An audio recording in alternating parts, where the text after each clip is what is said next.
Well, hello there, academic advising friends. Welcome to another episode of Adventures in Advising. Matt and I are super excited for the guests we have today, continuing our conversation on AI from multiple perspectives. And so we can get started with who we have today. Just to kind of give a little bit of an overview, it's like, Ryan and I have talked about AI over the last year, and we've had various episodes about the different perspectives and different ways of thinking about AI. And kind of over the last few months, one of the larger initiatives we've heard about was regarding the California State University system that is leveraging the power of artificial intelligence to create AI-empowered higher ed system that maybe can surpass existing models. And part of that is adopting AI technologies such as ChatGPT to be more accessible to students, faculty, and staff at all their CSU institutions. So it's a delight to have various individuals from the California State University Office of the Chancellor and also from CSU San Bernardino. And maybe to start off our introductions, we'll throw it over to Felix. Thank you, Matt and Ryan. I'm really glad to be here. My name is Felix Zuniga with the California State University at the Office of the Chancellor. I serve as a campus engagement partner where I work with all of our IT leadership across the system and our system office. And mainly I'm here because I'm a part of the ChatGPT implementation team, which we're doing at the CSU. So it's a large implementation of ChatGPT, over 500,000 faculty and staff in the CSU, and just really happy to be here. Thanks. All right. Leslie? Hi, everybody. I'm Leslie Kennedy, and I'm the Assistant Vice Chancellor of Academic Technology Services at the Chancellor's Office in Long Beach, California. And I'm also part of this AI implementation team. I represent the academic affairs side, I guess, for the most part, and I've been around academic technologies for a long time. So it's been a very exciting time, and we look forward to sharing more about that. Wonderful. Ed? Yeah, hi, Matt and Ryan. It's so great to be here as well. My name is Ed Clark. I'm the CIO for the California State University system, and I'm looking forward to telling you more about what we're doing. Right. And how about our friends over at CSUSB? We'll start with Brad. Thank you. I'm glad to be here. Brad Owen, Associate Vice President for Faculty Development and Chief Academic Technologies Officer. I am co-chair of our ChatGPT Steering Committee with Gerard, Chief Information Officer. All right. And last but not least, Gerard. Hello, I'm Gerard. I currently serve as the Chief Information Officer here at Cal State San Bernardino and overseeing all of the IT portfolio for CSUSB. And as Dr. Owen said, he and I had the pleasure of co-chairing the steering committee. So as we rolled ChatGPT out on our campus for our faculty and staff at the end of March and, to students in the middle of April. So we have been blessed with the committee's advice to help us with this rollout. Wonderful. So Ryan and I will kind of take turns asking questions. And we thought the first one, maybe we'll throw over to our friends at the Office of the Chancellor to kind of give us the foundation or basis of this. Can you tell us a little bit more about the background, like how this conversation started regarding this initiative? I'll give it a shot. And, I invite Leslie and Felix to jump in. One of the things that we are noticing across higher ed, of course, is different universities are adopting these tools at different times, right? And some, you saw Harvard, some of the elite schools got out there very early and they said, we're going to roll out these tools to our entire communities early on. So you saw Harvard was out there, Michigan was out there, Florida, others, University of Chicago. And that was a concern for us because, in our system, we also want to make sure that our students have access to these tools, that they're prepared to use them as technology starts to transform industries and fields and all those other things. And so we were investigating, with our industry partners, like who can partner with us to really give us the access we're going to need. And that became even more important because we saw that some of our campuses, I think San Diego State was first to roll out an AI tool for their community in the system. The concern is that some of our campuses have, they're larger, they're better funded. And so they're going out and, creating their own technology environments where some of our smaller schools would not be able to afford to get those tools. And so we couldn't, as a system, just stand by and watch, okay, some students and some faculty are going to have access and some are not, right? That was one of the first things. We're like, how do we ensure that everybody has access to these tools across the system as opposed to the typical institution by institution adoption you'll see in other parts of the country. Should I pass it on to you, Leslie? Sure. I think that we were very excited to consider our students' needs and our faculty needs in regards to the use of AI in instruction, but also in the future for our students around the concept of workforce preparation. And we'd also been prompted by our governor's office to see what we were trying to prepare for our in regards to programs for our students in order to make sure that they had some exposure to Gen AI and in their various disciplines and also be exposed to ethical and responsible use strategies around that and just really help them be able to compete in the workforce with their learning experiences in addition to what they were focusing on in their majors. So combination of all these areas, equity, and then also access for the future in preparation for the future was part of our reason why we wanted to, we went forward with our strategy that we have right now. I'm not sure if you have anything else to add, Felix? No, I would say access and equity were the biggest things on my mind. I also just think about the responsibility. Many of us being in tech for as long as we have seen when major shifts happen, like the internet, right? And just social media and big movements that have happened in the past, mobile technology. And I think this is one of those ones that we saw right away as, hey, this is a game changer for education, for every industry really that it touches. And so I feel a personal responsibility to help shepherd that within higher education, because I think we can't afford to be left behind. I was going to build on Felix's point because, one of the things that I was sharing with our board of trustees is that this time that we're seeing with, AI technologies is very similar, in my opinion, to the early web, right? Where we saw Netscape and Lycos and these kinds of brands that kind of became huge and went. But today, we know the internet has transformed how we do everything. And I'm holding my phone here. We do everything via these phones. It's become invisible to us. It's fundamental to how we conduct everything, from academics to business to personal entertainment. And in my opinion, we're heading down this same path with artificial intelligence. It's going to be baked in eventually to everything we do. And to Felix's point and Leslie's point, we have to help prepare our students for this future that's emerging very rapidly. Listeners to this podcast have heard Matt and I and other guests talk about the potential of AI. And I hear what y'all are saying about that, but we also live in an economic context, a financial context, and especially for a multi-institution system, the decision to make this sort of capital investment in a technology that, while so much potential influence on the world, we still wonder about its adoption. For a lot of folks, AI is just a thing that makes an interesting picture on their phone. And I'm curious how a system your size and as individual administrators and campuses are looking at this, how do we effectively address concerns about the financial cost of initiatives like this? I hear student access and I hear equity. I hear the possibility of the significant impact, but that's for many people yet to be proven. So at a time where funding and resources feels tight, a big ticket item like this certainly stands out. And I'm curious about the thought process on that and how best to address those concerns.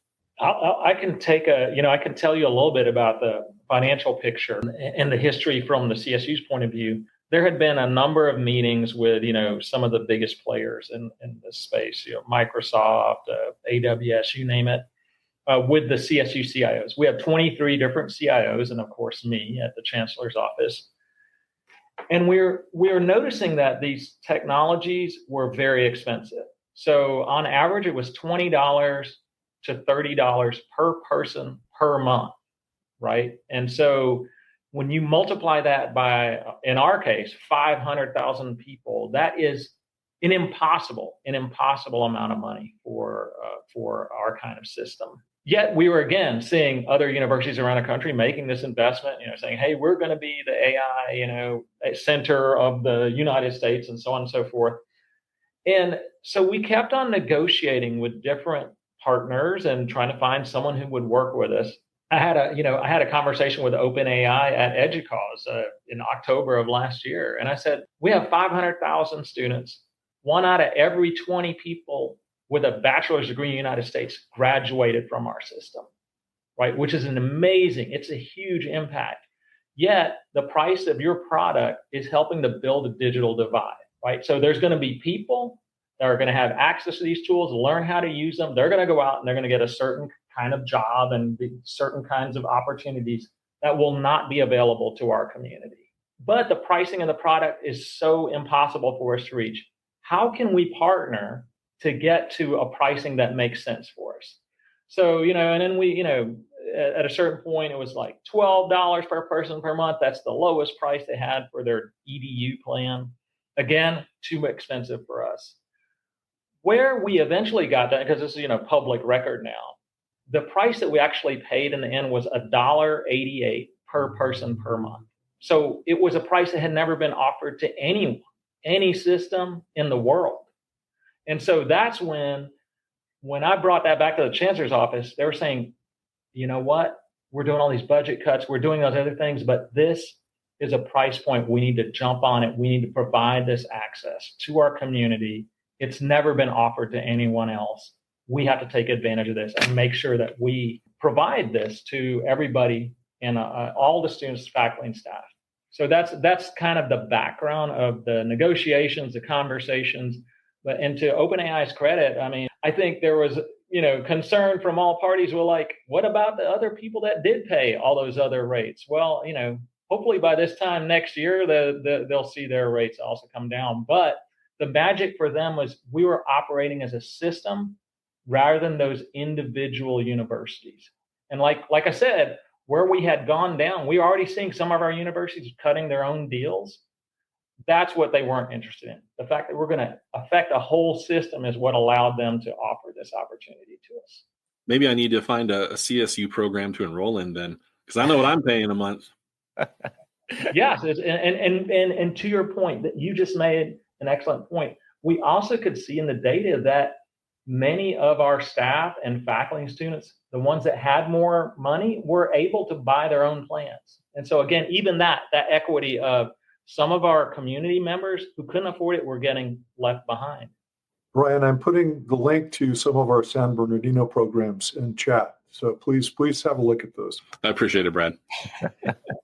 Yeah, and I think, just to maybe augment and add to Ed's point too, right? Having the Chancellor's office and the CSU system stand behind it really helped anchor, right, the need and how we are rolling this out at our campus. I'll give you a little quick stats, right? As we haven't even rolled this out to students for a month, right? It's only been about 3 weeks, and we rolled it out to the faculty and staff at the end of March. Just a quick snapshot, right? We have close to almost 4,000 of our users already using this platform. Before that, we have about 130 users who had already their own account or paid account. Just in the month of April, there's been over 130,000 messages that has been sent through ChatGPT just from one campus, right? This is just San Bernardino.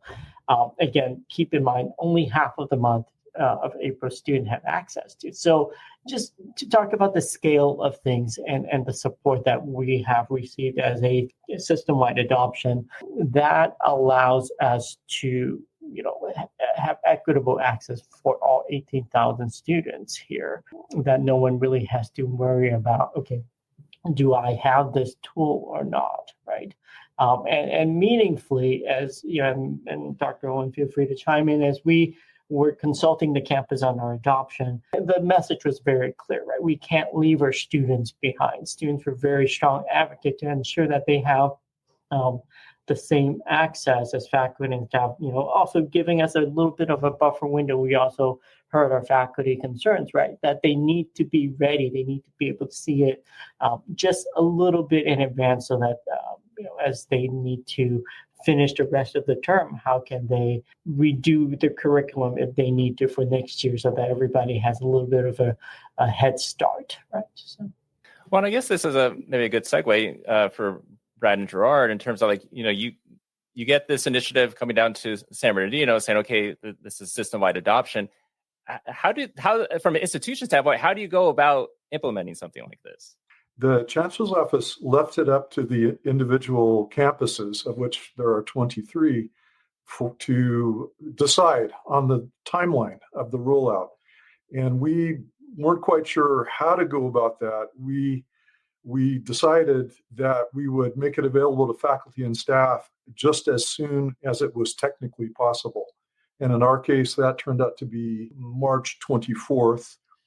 And then we formed this ChatGPT steering committee to help us decide about student access, because we knew already from faculty this was a bit sensitive politically. There were some faculty concerns among faculty leadership, like on the faculty senate, some department chairs, that they didn't want students to have access before faculty could get acclimated to this new tool. But when Gerard and I visited the Associated Students Incorporated board, which are the student leadership, they very strongly and unanimously said, the Office of the Chancellor has paid for this for us as a matter of equity, and we want access to it as soon as possible. So we took that to our steering committee, many of whom were faculty senate officers. And in the course of discussions, we settled on April 14th as a student access date. So 3 weeks after the faculty and staff access date. So that after some of those initial faculty concerns about the suddenness of the access and some concerns about academic integrity, it's been pretty quiet in terms of the acceptance of the access. And the students pointed out to us when we visited the student leadership, we sort of played devil's advocate with them and said, well, faculty are concerned that students will have access to it in the middle of the term when faculty have not made their assignments and assessments AI resistant. And the students said, look, we have been using these tools since fall 2023, I think is when they first came out. We are already using these tools. So it's not like we're going to have sudden access to it. So they put it bluntly, faculty should have thought of this before. And implementing ChatGPT across the CSU is not going to make a huge difference in that way. And I'll also add, through that consultative process, I think, both faculty and student voices were heard, right? So student, again, being strong advocate that, we have 4,000 students that we're graduating this year, right? We need them to have those firsthand experience prior to their graduation as they look for jobs to indicate that they have some kind of, AI, ChatGPT, some kind of Gen AI experience, right? As they're looking for jobs, because those are skill sets that people are looking for as they're entering the workforce. And I think we also made sure that we had some assurance from faculty, because the faculty senate had gone through and revised the policy against academic integrity, right? So the assurance from their perspective is how and to what extent the faculty want to use that in the course is under the faculty purview, right? So that they can be clear with their specific courses with their students that this is the level of Gen AI work that we would accept. And then there are several faculty members who actually on the side have spoken to us about, we've been dipping our toes in these tools. Here are some methods that you can do in class, right? That can, allow students to use, for example, ChatGPT for enhancing their work and not, to replace the work. it. So, there are some faculty on our campus that have already thought this through. Right? Stay with us. We'll be right back. They say teaching is the mother of all professions, but right now it feels like it's happening inside a pressure cooker. That's why we created Higher Listenings, bringing a dose of joy to the future of learning. We're exploring things like why reading may not be obsolete after all, the remarkable connection between emotion and learning, and the real reason students cheat. It's not a moral failing. It's the circumstances that they find themselves in. Join us on Higher Listenings, because those who can make a difference teach. I just wanted to add to some of Gerard's numbers. To date, we have over 75,000 users across the system who have activated, and that's not without all campuses being done yet, right? Like Brad said, every campus gets to decide when that rollout's going to happen, and I think we're close to like 6 million chats already, Gerard, just as a stat for you as a system.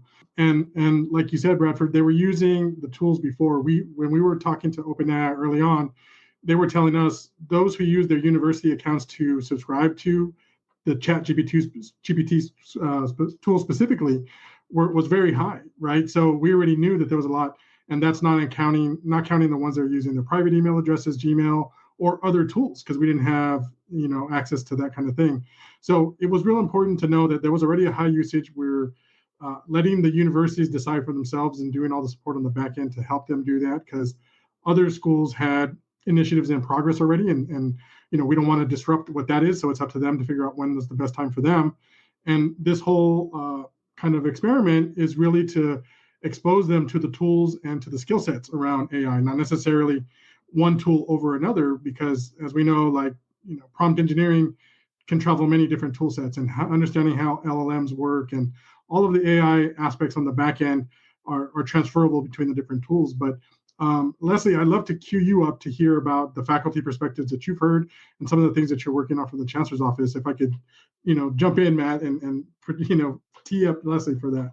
Thank you. Well, so based on the statewide academic senate resolutions, that first one was proposed in 2019, where they wanted to see the system look at AI tools and the implications for instruction and potential impact, et cetera.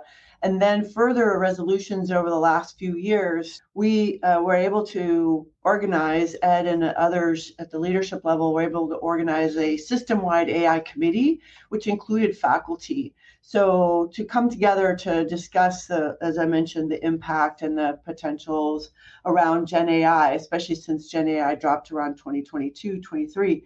So that was one of our first steps, to include the stakeholders, including faculty, in a discussion around what we can do around teaching and learning, and some of the recommendations that could come out of that have informed us in our implementation of this project. Since then, in the last few weeks, part of our strategy around the AI strategy is to provide educational innovations as opportunities for the faculty and students and staff. And so we released a call for proposals to provide funding for faculty who wanted to explore the various strategies that could possibly be utilized in their disciplines, and in regards to utilizing Gen AI, and then also embedding critical thinking skills and strategies around that, and other types of questions that have been coming up around the use of Gen AI in the instructional environment. So that was released about a month ago, and as of this last week, we closed that call for proposals, and it exceeded our expectations, the number of faculty who applied for grants around this challenge that we're calling it. And so it's indicating to us there's a lot of interest among the faculty across our system. We have about 29,000 faculty. We see right now, we thought we might get about 50 proposals. We got 417, and we have a certain amount of funds that we can spend, and they've exceeded that as well in their requests. So it's going to be competitive. But the point is, the work that they went through to develop the proposal and to share the creative and energetic ways that they would like to incorporate Gen AI to support their students, whether it's with chatbots for tutoring or advising or around instructional strategies as well, what has been amazing. So we're very excited to see that creativity and interest by our faculty. It's just a small group of them, but it just in many ways represents a larger group, and that many of them are collaborating across their departments and across their divisions, and then even across our campuses. Some of them are working with other campuses on these proposals. And the intention there is to, again, to be exploring different ways to utilize and ChatGPT or an AI tool to support the students' success. And that's really the key, is to develop strategies around that, as we've just talked about all the other aspects of it earlier. So that's probably the most recent activity that's happening with our instructional side in regards to potential use of it. So what we're hoping in a year, they have a year to implement, is that we'll see a lot of use cases and a lot of publications coming out of these experiences that will inform the rest of us and help us. And in a year, where will we be? We don't even know with regards to how much things will change. So it's exciting to see some sort of a baseline being created for the most part, and then what we'll be building off of in the future. Thank you. Leslie catalyzes me to say, which I guess is obvious, and it resonates with what Ed said at the beginning. This is a very powerful technology, and as with the early days of the internet and the World Wide Web, we can't really foresee where it's going. So it's a very exciting and fluid time in how faculty are going to use it. And part of what the dynamic there is, it's more change that the faculty have to cope with. Since the pandemic, it's been on our campus, it's been one big change after another. The pivot to completely being online, then we went to semester system, then we changed learning management system, then the challenges of the budget where the teaching load changed, and now this. So it's a lot for faculty, and to use this properly, they have to rethink their pedagogy, and that takes some work. Faculty may tend to get a course set up and they teach it more or less the same way, semester in and semester out. But this is to really think about how to use this. They have to, first of all, appreciate its potential and how students may use it in classes, and then think about how to redesign their assignments to take advantage of it so it becomes a productive pedagogical resource and not something that students will use to make shortcuts in their coursework. Everybody keeps bringing up this other part, which is one of the really interesting survey tools that's been developed recently. Was at San Diego State, they developed an AI survey, and they surveyed faculty and students at, I think 6 of our universities, and even universities outside of the CSU at this point. But over 70% of those students that were surveyed say they believe that AI is going to be crucial to their job, their employment opportunities, and that employers are going to be expecting them to have those skills. And one of the key aspects of our AI strategy in the CSU is this workforce acceleration board. We have an AI workforce acceleration board. And the thought behind it is interesting because it is that some statistics that might be interesting to you. Over 30 of the top 50 AI firms in the entire world are headquartered in California, as tracked by Forbes. Forbes tracks the top 50 every year. But over 50% of the AI workforce in the United States is international, which is not necessarily bad in itself, but it does lead to a question: who's preparing the workforce for California and the United States? And if you talk to employers, they will say over and over again, yeah, we're expecting your students to graduate and know how to use these tools because these tools are transforming our industries, our sectors. They need to know these things. So there's kind of a tension between what students think they're supposed to learn and sometimes what we as academics, how much do we bake that into the classroom? How much are we prepping them for the future? So this workforce acceleration board is an opportunity to bring in the governor's office, these industry partners. We have Google, Microsoft, Amazon, all these big names, and our faculty and our academic leadership. So we have this board that sits there and talks about how can we change how we prepare our students for this uncertain future, as some of you have already pointed out. That, in my mind, and from what I know of, is super unique. There is no other conversation like that happening anywhere. But the CSU has got all of these stakeholders in a room talking about how we will prepare our students as AI transforms industries, fields, academia. So I think that's an important component as well.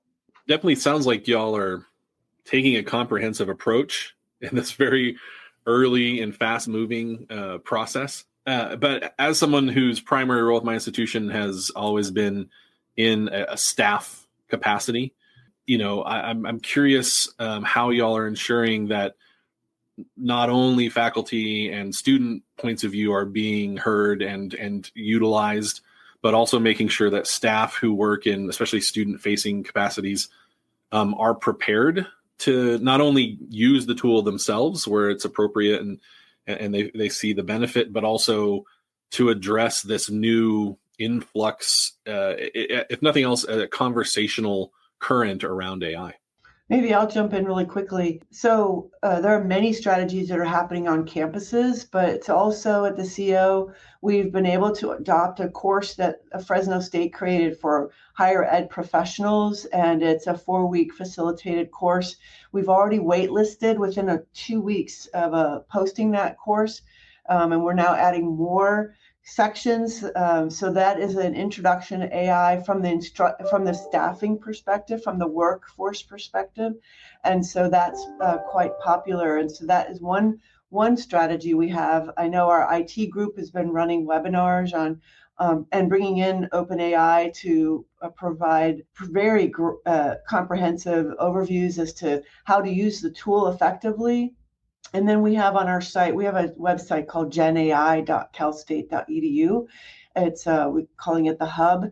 And there are other courses that are available there around prompt engineering or what large language models are doing, et cetera. And there's a whole section on acceptable and responsible use as well within the CSU, and recommendations for various areas of whether you're student, staff, or faculty. But there's a lot of resources there being offered by our industry partners as well. So we're trying to provide as many resources for all types of learners who have this much time, a very little bit of time, or a little bit more time to get to know the topics that you mentioned, Ryan. I don't know, anybody else here might have some more interesting information around that. Well, I think to your point, Leslie, the third component, we've actually talked about each of the components. We talked about, hey, one component was access and equity for our entire community. 2 was this workforce acceleration board, right? And then 3 is all about, like, how do we become more effective as a system? In other words, our staff, how do we empower them with these tools to have even more impact than they have today? Whether they're an advisor or a facilities worker or whatever it is, being able to know how to use these tools, have access to them, and expand their impact is the third component of our strategy. I'll just weigh in on student support and student use of ChatGPT. I think typically we let faculty take the lead on pedagogy, of course, on instruction and how information is going to roll out and the whole learning experience. But in this case, I don't think we can wait for our faculty as a whole to figure out the best uses of ChatGPT. And there's a real opportunity and a bit of a void right now to help our students learn the most productive uses of it ahead of our faculty getting on top of it in terms of pedagogy. And I know on our campus we're not there yet. We need to do more work on student preparation, student professional development, if you will, in using ChatGPT, both in the context of their academic careers and for uses later on. Yeah, I'll also speak on behalf of the range, right? You can, if you let students loose, they can either come up with something really, really fantastic and great, or they could use it very, incorrectly, right? So I think, it does take a lot of that effort, as a campus, right, to guide them about, what's the best use case? How can you use it in a professional career as well as for learning and teaching?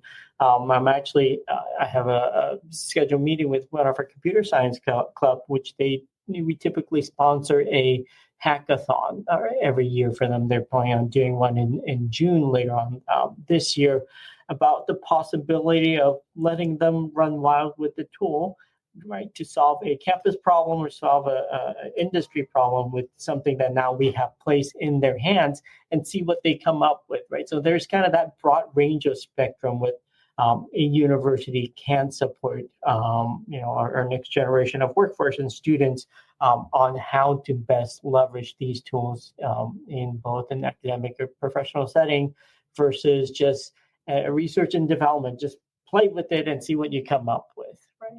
I'd like to add that in addition, our team runs the annual tech conference that we used to get together and talk about technical things all the time.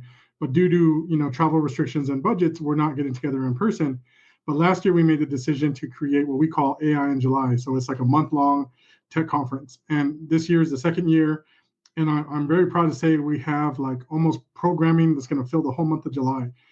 Some things very practical, other things very high level, but everything's around AI, higher education, the workforce, everything that we're talking about today, bringing in some speakers to talk about, what does AI mean for the future, the ethics behind it.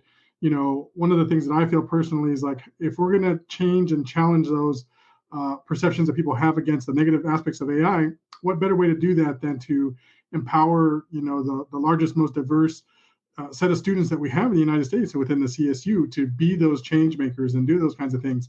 So I would say I'll put a plug in AI in July. There's a lot of programming that's going to be available, a lot of great speakers, a lot of panels, and we're just tapping into all those different aspects and really throwing a focus in on that. Yeah, I think what's also helped, at least from my end, being at CSUSB, is Brad and Gerard, you had a kind of, I guess you would say, a town hall Zoom with students, faculty, and staff, and you both had mentioned like a Canvas course that was offered for faculty and staff. So I actually signed up for that, and I'm going through week 5 or 6 right now of a 7-week, and it's been eye-opening for me, even though it's more faculty centered. But it's made me kind of rethink like my thoughts on AI.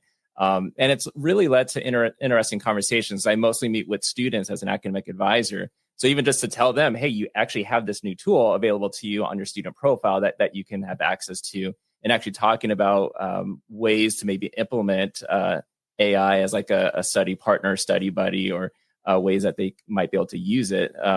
Has led to really interesting conversations. I do want to ask this, and this is open to anybody. So a couple months ago, CSU, UC, California community colleges, and private institutions known as CalCan had a virtual conference sponsored by the Office of the Chancellor. And a couple concerns that came up, and I was wanting to see if you had heard these concerns before, and maybe possible answers to it, has been, well, concern I have will be, will AI replace my job? And also from those regarding climate change have commented about like how much energy consumption is used by utilizing AI. Any way to address a couple of those concerns? Sure. I think these are actually very common concerns. They've come up with almost every presentation I've had. And I think that, the title of our AI strategy it's intentionally titled the AI Empowered CSU. And the reason why we chose empowered is it emphasizes the importance of humans in the middle. We believe humans are key to the CSU and our mission, and we're about enabling human success, right? And so we want AI to help expand, increase the impact that our staff, we have the largest system in the country. And, if you can impact 100 students today, can you impact 200 students tomorrow? These are things that we would think about. How do we expand the impact and the effectiveness of the work our staff does? So And of course, I run an IT shop, so everybody that works in my shop is a staff person, right? So that's all part of it as well. And I would say that, I think that the other part about sustainability is such a good question. It is actually important. I think there's two parts of my answer, and I'm eager to hear what other folks say about this too. One is we've had people come in with criticism. Well, AI has misinformation. It has bias. It has sustainability issues. And in my mind, as this is being adopted faster than any other technology has ever been adopted, that's what's happening right now. We need to have the critics out there and participate. We need you to participate. Say, yeah, we're concerned about bias. We're concerned about these things. How are we going to address it? Because we have to shape this technology for our mission, for our students, for our communities. If you don't participate, it's sort of like complaining about an election where you didn't vote, right? So participate, be part of it, help us shape the future. That's what we're asking the whole community to jump in on. On the sustainability question, there's two parts of the answer that I think are important. One is we do have, and at the AI Commons that Leslie's team created, some very, grounding courses. There's a micro credential you can get. One of it is sort of responsible usage. You don't have to use the top model for every time. So it'll default to like whatever ChatGPT's latest model is. You might be, okay, now it's going to throw 4.5 at me. Do you really need 4.5 to say, hey, how old is Madonna today, right? You're overusing that resource. It's like driving an F1 car to the grocery store to pick up some milk. You wouldn't do that. So that responsible usage, if you use the mini for that, you're hardly using any energy at all. Right. And so there are ways that we can mitigate the sustainability issues with AI. And that's something we're trying to spread across the system. The other thing is the best thing that happened with DeepSeek. Remember that Chinese model that came out around December and everybody's like freaking out. What they showed is you didn't have to have all these crazy GPUs. You could get the same effectiveness, very close to the same effectiveness with much less power hungry resources. And so what that also shows is this technology is evolving very quickly. And so those energy demands will decrease over time as part of the technology evolving. Anyways, I said to probably talk too long. I invite others to step in. I would add that the tools themselves, like OpenAI has acknowledged that, and they're working on, product timeline things like where it's going to help you negotiate which model you should be using to ask that kind of question, right? To help with token usage and that kind of thing. So we're told that that's coming real soon. So I think as these tools are developing, like Ed said, we're helping to influence that. And we have a very frank and open conversation with OpenAI with this implementation and how things are going and what we need to see that's different. And it's really going to impact all of education and how it's rolling out across education, I think. Absolutely. And just kind of looking at the time, time flies when we're having a good conversation. So this was very enlightening. Thank you so much for joining Ryan and I on this podcast episode to talk about this. So Leslie, Ed, Felix, Brad, Gerard, thank you so much. Thank you. Thank you. Thank you. It was very nice to meet you. Yes, thanks for having us. Thanks for having us.